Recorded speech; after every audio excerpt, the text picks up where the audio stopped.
Welcome to Beginner Wig Bootcamp. This is episode 14. Let's dive deeper into cap construction. For this episode, I want to focus on a wig cap like this that has two main parts. This is a lace front wig, and so what that means is it has a fine lace part in the front and it has a mesh part in the back that has rows of wefts sewn into it. You can see on the outside, if I flip this upside down, what those wefts look like. So these wefts of hair are essentially sewn into this mesh cap here, which is typically a combination of like polyester and spandex, just depending on where you source the cap from. This allows it to do things like stretch and move to your head. This is also what we call a closed wefted back. And closed wefted just basically means that there's no open air in between each wefts of hair. It's covered up by that polyester spandex material that we're looking at here. This is an example of an open wefted back. So this also has rows of hair sewn into it, but you'll notice that there's no polyester spandex material. I can literally stick my fingers through each of these different rows. There's pros and cons to each of these. I'm personally a fan of a closed wefted wig.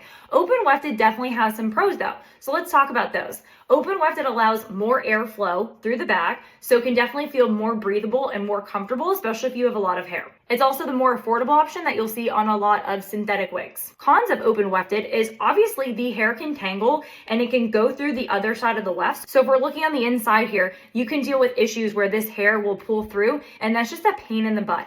Also, if the wind blows, you're going to be seeing those open wefts. Going back to cap construction, so we have our rows of hair that are sewn in here, again, allowing for a lot of durability and wearability in our wigs. We have the lace front part here where, depending on how your wig is constructed, one or multiple hairs are individually tied into each of these tiny little lace holes here. Towards the back, we also have this little row of, I'll say open holes for lack of a better word, with adjustable bra straps. So this basically allows me to tighten or loosen the wig depending on how it fits me. So again, it adds a lot of versatility, especially if you have a weirdly shaped head. Many wigs also might choose to put in additional features like a security comb that will tuck up underneath your hair, and again, helping keep the wig in place. You'll notice that on this particular wig, we also have silicone grips added in. And again, this is just another +1 feature that prevents the hair or the wig from sliding back on your head. Now let's talk about another feature, ear tabs. So ear tabs are gonna be these little structured tabs that you have on the side, and they're meant to do a couple of things. Number one, they're meant to guide you on getting the wig centered in your head. So when you line up a wig and you put it on, you're gonna want the ear tabs to be the same on each side. So you're gonna want these to sit directly above your ear and at the same level on every side. That is how you know your wig is centered. They also provide something else as well though. For wigs that don't have ear tabs, you're gonna have basically that lace kind of flapping up and annoying the crap out of you unless you cut around it. So by having the ear tab, this is gonna sit flat on your head, and this is gonna prevent that part from flapping up or getting in the way and prevent you from also having to glue it down. This is an example of what the ear tabs look like on another wig that I have. This is a very common cap construction. A lot of my wigs have these ear tabs and these security clips built in.